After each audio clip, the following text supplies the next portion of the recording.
السلام علیکم دوستو، آج سب سے بڑے غم کی بات یہ ہے کہ اسرائیل نے چاروں طرف سے غزہ پر حملہ کر کے غزہ کو اپنے اختیار میں، اپنے قبضے میں لے لیا ہے۔ تقریباً 20,000 سے زائد لوگوں کو شہید کر دیا ہے اور سب سے زیادہ اس میں معصوم بچے ہیں۔ لیکن افسوس کی بات یہ ہے کہ اتنے دن گزر گئے ہیں اور جو انصاف کی بات کرنے والے، انسانیت کی بات کرنے والے خاموش بیٹھے ہوئے ہیں، تماشا دیکھ رہے ہیں، اپنے موبائل میں، اپنے ٹی ویوں میں، اپنے لیپ ٹاپ میں، اپنے اخبارات میں وہ ان معصوم بچوں کی لاشیں دیکھ رہے ہیں اور خاموش بیٹھے ہوئے۔ کوئی اس اسرائیل کو نہیں روک رہا ہے، کوئی اس کے خلاف آواز نہیں اٹھا رہا ہے۔ لیکن دنیا میں جتنے مسلمان موجود ہیں، سب کی دل کی آواز یہی ہے کہ فلسطین کے مسلمانوں کے ساتھ انصاف ہو۔ لیکن اللہ تبارک و تعالیٰ نے جن کو حاکم بنایا ہے، وَإِنْ حَكَمْتَ فَاحْكُمْ بَيْنَهُمْ بِالْقِسْطِ، اللہ نے حکم دیا ہے اگر اللہ کسی کو بادشاہ بناتا ہے، حاکم بناتا ہے، تو اس کو چاہیے کہ وہ لوگوں کے درمیان انصاف کرے۔ فلسطین کے مسلمانوں کے ساتھ جو ناانصافی کئی برسوں سے ہو رہی ہے، اللہ تبارک و تعالیٰ حکم دے رہے ہیں، جتنے مسلمان ممالک میں بادشاہ موجود ہے، ان کے حاکم موجود ہے، اللہ ان کو حکم دے رہے ہیں میں تم کو بادشاہ بنایا ہوں، تم کو چاہیے کہ تم فیصلہ کرے، انصاف کرے۔ اللہ نے آپ کو اختیار دیا ہے۔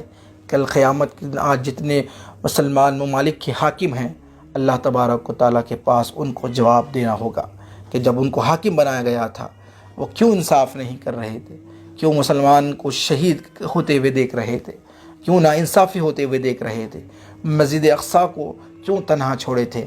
اللہ تبارک و تعالیٰ ضرور ان مسلمان ممالک کے حاکموں سے اللہ تبارک و تعالیٰ ضرور پوچھے گا۔ ان کے پاس طاقت ہے، اختیار ہے، اللہ نے خوب دولت عطا فرمائی ہے۔ ایک وقت تھا اللہ نے ان کو غریب بنایا تھا، لیکن آج ان کے پاس دولت اللہ تبارک و تعالیٰ نے خوب دی ہے۔ وہی دینے والا ہے اور اگر چاہے گا تو وہ سب کچھ چھین لے گا۔ اور ڈر رہے ہیں اگر کہیں ہم فلسطین کے مسلمانوں کا ساتھ دیں گے تو ہماری معیشت نہ خراب ہو جائے، کہیں ہماری عمارت ختم نہ ہو جائے، وہ ڈر رہے ہیں۔ لیکن اللہ تبارک و تعالیٰ ہی کے ہاتھ میں ہے تمہاری معیشت کو چلانا، تمہاری عمارت کو باقی رکھنا۔ اگر اللہ تبارک و تعالیٰ چاہے گا تو تمہاری عزت، تمہاری عمارت، تمہاری معیشت کچھ لمحے میں ختم ہو جائے گی۔ مسلمان جو بائیکاٹ کی بات کر رہے ہیں وہ بالکل صحیح کر رہے ہیں۔ آج اس سے اسرائیل کو بہت بڑا نقصان ہوا ہے، وہ قرضے میں چلا گیا ہے۔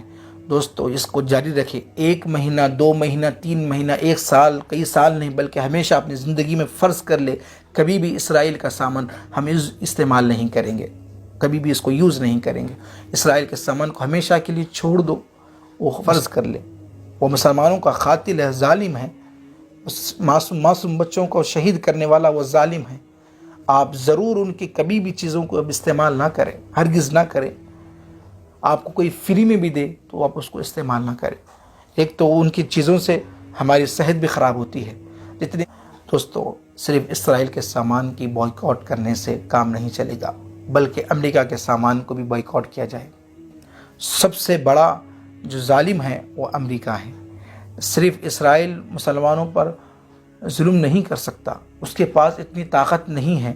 اس کے جو پیچھے ہے وہ امریکہ ہے، اس کی جو مدد کر رہا ہے، اس کو ہتھیار دے رہا ہے۔ مسلمان کے معصوم بچوں کو شہید کرنے کے لیے، ختم کرنے کے لیے وہ امریکہ جو ہے ان کو سامان دے رہا ہے۔ اور کئی ممالک ہیں جو مسلمانوں سے دشمنی کرتے ہیں، فلسطین کے مسلمانوں سے ظلم کرنا چاہتے ہیں، اور اس میں اول پر ہے امریکہ۔ اگر امریکہ ساتھ نہ دیتا اسرائیل کا تو آج اسرائیل کے پاس اتنی طاقت، اتنی اوقات نہیں کہ وہ مسلمانوں پر ظلم کرے۔ دوستو ہم ہوش میں آئیں اور اب صرف اپنے ملک کا سامان استعمال کریں۔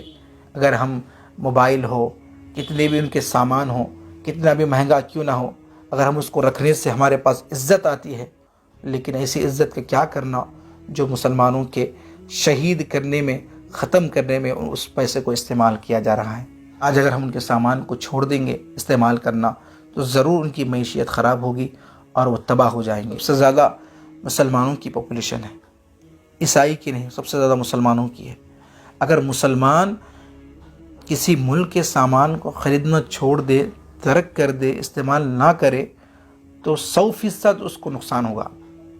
لیکن شرط یہ ہے تمام مسلمان کرنا اور ہمیشہ کرنا، چند مہینوں کے لیے، چند سال کے لیے نہیں۔ اللہ تبارک و تعالیٰ سے دعا ہے کہ اللہ تبارک و تعالیٰ فلسطین کے مسلمانوں کو مدد فرمائے، آمین۔